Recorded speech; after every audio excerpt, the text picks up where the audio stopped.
Bonjour à tous, bienvenue à ce nouveau Good Morning Market du jeudi 6 mai 2021. Alors on commence tout d'abord, comme à notre habitude, par le contexte de marché avec des indices américains qui ont terminé sur une note mitigée hier avec un S&P 500 qui a gagné 0,07%. Le Dow Jones a progressé de 0,29%. Il a même marqué un nouveau record grâce aux bons résultats trimestriels de General Motors et d'Activision Blizzard. Le Nasdaq, quant à lui, a chuté de 0,37%, le Russell 2000 a baissé de 0,31%. D'une manière générale, c'est le secteur de l'énergie qui surperforme et gagne 3,3%, le secteur des matériaux gagne 1,3% et celui des finances 0,9%. Donc ces secteurs surperforment malgré la consolidation en cours des cours du pétrole et des rendements obligataires.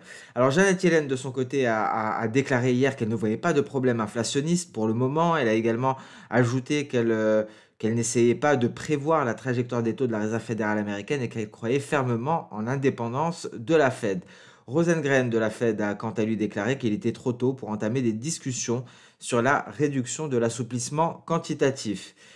Sur le vieux continent, pardon, les indices ont terminé en territoire positif. Ils ont effacé une partie du repli de la veille. Il y a eu il y a eu une série de résultats et d'indicateurs économiques qui ont été salués par les investisseurs.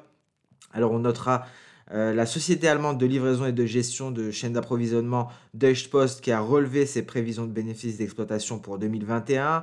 La société danoise de transport maritime Maersk qui a publié des chiffres trimestriels optimistes et s'attend à ce que la solide performance se poursuive pour le reste de l'année.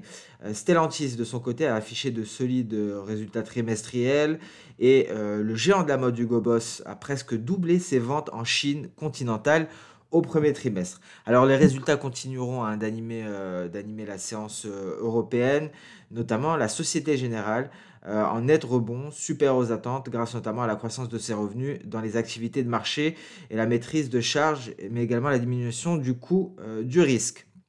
Concernant le marché pétrolier, les données de l'EIA ont fait état, ont montré que les stocks de pétrole brut aux États-Unis ont connu leur plus forte baisse depuis début janvier, soit plus de 3 fois ce que le marché attendait. Sur le volet sanitaire, Politico rapporte que des études récentes ont révélé que le vaccin Moderna était efficace contre les différents variants, les mutants du coronavirus. À noter que les États-Unis sont favorables à la levée des protections de propriété intellectuelle, de brevets pour les vaccins contre le Covid-19 en vue d'accélérer la production et la distribution de ces vaccins dans le monde.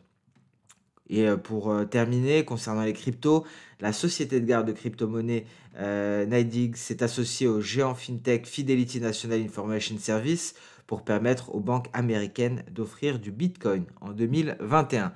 Voilà pour le contexte de marché, les différentes actualités sur les marchés. On s'intéresse à présent au calendrier économique, un calendrier qui sera dominé par les banques centrales. Alors, concernant les banques centrales aujourd'hui, nous aurons droit à la Norges Bank, la Banque d'Angleterre et la Banque turque. Donc, ce sont trois décisions de taux d'intérêt, les taux qui devraient rester inchangés. On fera attention aux orientations qui seront fournies par les différentes banques centrales, ce qui pourrait déclencher bien entendu une certaine volatilité sur le marché des changes. Hormis cela, on prendra connaissance, euh, pas énormément de données aujourd'hui, on aura voilà, les demandes hebdomadaires au chômage à 14h30. Donc voilà pour le calendrier économique, une séance qui sera marquée par les décisions de banque centrale. On passe sans plus tarder sur le compartiment des indices avec contre toute attente un Nikkei qui a progressé, qui a gagné 1,8% en fin de séance. Il est en train de retracer à l'heure actuelle, peut-être pour aller chercher le support à 29 210 points. En tout cas, vous l'aurez compris, on annule cette projection. Pourquoi? Car nous avons franchi le point C. On passe à présent sur le DAX. Le DAX qui poursuit son rebond. Donc il a effacé tout le repli de mardi. on avait réussi à atteindre la ligne de coup de la figure en épaule, tête-épaule, figure dont l'objectif théorique a bel et bien été réalisé. On progresse actuellement, on est au niveau du retracement de Fibonacci à 78,6%, 15 253 points, légèrement au-dessus. Pour espérer une poursuite de cette hausse, hein, il faudrait bien entendu réussir à se hisser au-dessus des 15 300 points.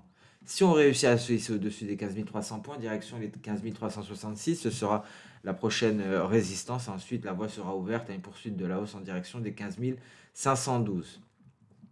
Donc voilà concernant les perspectives pour le DAX qui sont pour le moment haussières en attente de confirmation en cas de cassure des 15 300 points. Inversement, si on échoue, c'est un retour qui pourrait être envisagé en direction de la ligne de coup, donc du retracement de Fibonacci à 61,8%, 15 160 points. Le Nasdaq également retrouve des couleurs, hein. Souvenez-vous, on avait atteint l'objectif théorique de cette figure en double top, en double sommet depuis le franchissement de la ligne de coup. On retrouve des couleurs. D'un point de vue H4, on a toujours du mal à se hisser, on ne parvient pas à se hisser au-dessus de cette moyenne mobile simple à 200 périodes, hein, que l'on retrouve ici, qui nous avait été extrêmement utile auparavant pour nous donner un signal d'achat. Alors on s'est replié en dessous, mais on n'arrive pas à valider son franchissement. Ces derniers remparts avant les 13 700 points environ. Donc un Nasdaq qui tente de rebondir suite à un net repli, hein. On a assisté à une rotation sectorielle, des valeurs cycliques qui ont été favorisées face aux valeurs de croissance et donc les valeurs technologiques étaient directement impactées. En données H1, on notera ici l'épaisseur du nuage.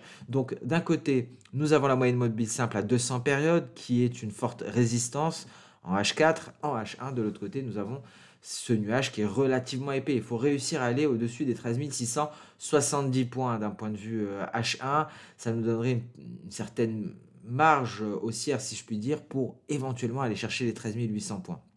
Donc ce n'est pas gagné pour le Nasdaq. En revanche, si à l'ouverture de Wall Street, on parvient à se hisser à ce niveau-là, on peut s'attendre à une poursuite de la hausse pour l'US 100.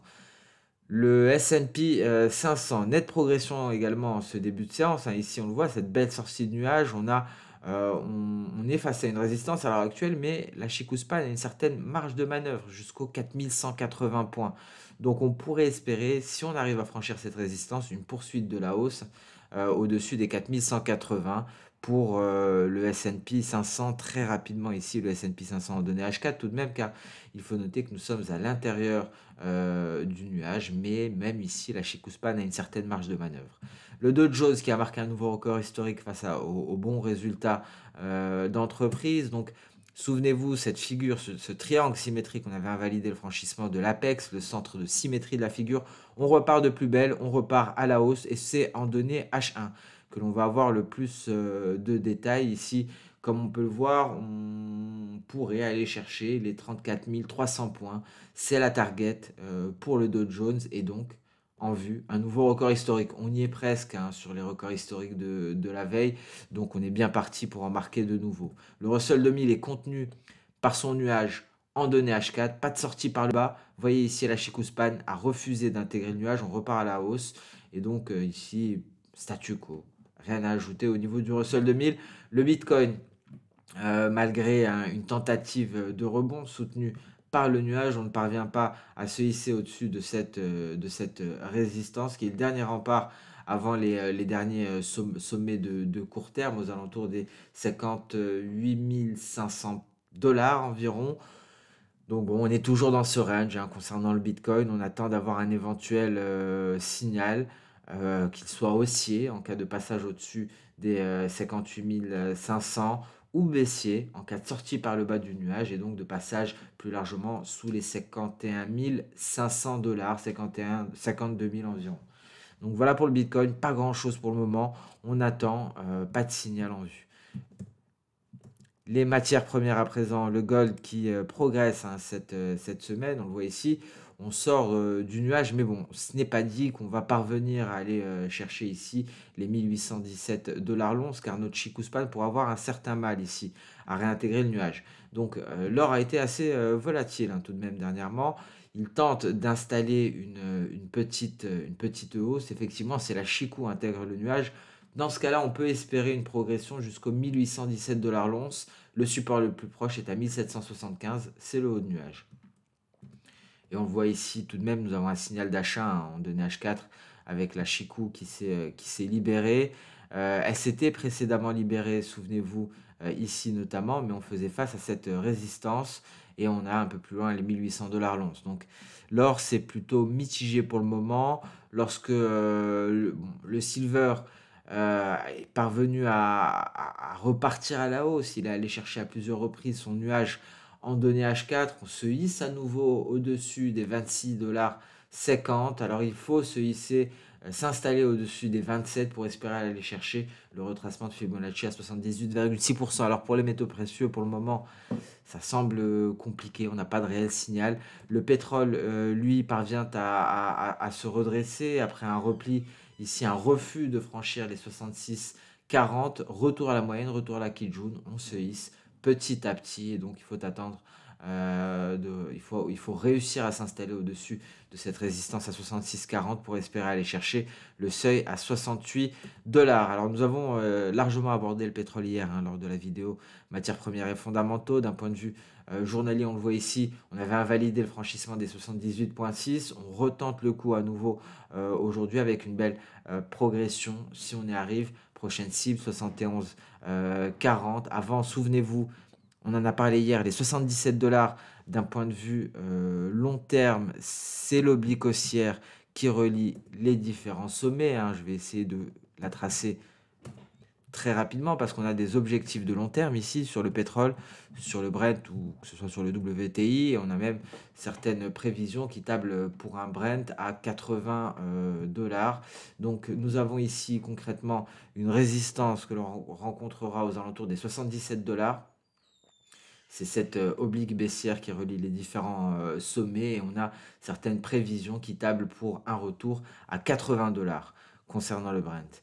Le blé qui accélère encore une fois aujourd'hui, il me semble que ça fait partie des plus grosses progressions, je vais le vérifier immédiatement. Alors c'est le maïs, le blé gagne à 39%, le maïs à 80%, donc ici vous avez les plus fortes variations. Donc c'est le maïs qui est en tête aujourd'hui. Deuxième position le nickel, troisième position le blé, le soja. Donc beaucoup de matières premières agricoles. On retrouve même le sucre ici en sixième position. Et donc belle progression du blé, on le voit ici en données intraday. On va tenter de s'attaquer à ce retracement à 76,6%, dernier rempart avant les précédents sommets aux alentours des 770, 768 il me semble exactement. On passe à présent sur le marché des changes avec un biais vert qui se replie au contact de ce nuage. On le voit ici en données journalières, grosse résistance. On a des petites mèches supérieures qui en attestent. Avec ce graphique en données intraday, on le voit malgré le franchissement du nuage en données H4, c'était un signal d'achat, mais qui n'était pas validé par la Chikou. La Chikou également refuse d'intégrer le nuage H4. Je ne sais pas si vous arrivez à voir correctement la Chikou. Elle se retrouve à ce niveau-là. Elle est en train de longer la partie inférieure. Alors en cas de repli, on a un très bon support ici. Notre Kijun, dernier rempart avant cette SSB à 90, 89 environ. Et donc voilà, bon, pour le coup, on a franchi le nuage, mais il faut que la Chikou parvienne à en sortir. On a une grosse résistance ici. C'est notre nuage journalier qui a été superposé à ce graphique H4. Donc repli du biais vert, l'euro-dollar tente son rebond sur les 1,1990 pour tenter de s'installer au-dessus des 1,20 avec pour prochaine cible les 1,20 60. En données intraday, on a eu cette sortie par le bas du nuage, signal de vente, pas validé par la Chikou. On se redresse, on a une certaine marge de manœuvre ici, on retrouve les 1,2050, c'est notre Kijun H4. Et ce niveau est bien marqué sur notre graphique journalier. Alors concernant la USD, toujours rien à ce niveau-là. Il y a tout de même une montée des tensions entre la Chine et l'Australie. Il y a eu une certaine réaction de l'AUD. Mais pour le moment, cette figure ne se finalise toujours pas. NZD, USD, statu quo. Attention à la volatilité sur le GBP USD qui est sous résistance 1,3915 à l'heure actuelle. On aura la décision de la Banque d'Angleterre. Et donc, il pourrait y avoir une certaine volatilité sur le GBP-USD. Un GBP-USD qui était dans un petit range dernièrement. Et il pourrait y avoir énormément de mouvements sur le câble aujourd'hui. Et sur ce Good Morning Market touche à sa fin. Je vous remercie pour votre temps. Je vous remercie, comme d'habitude, pour votre fidélité. On se donne rendez-vous dès demain. Demain pour la clôture hebdomadaire. Dernier Good Morning Market de la semaine. Très bonne journée à vous et à demain. Au revoir.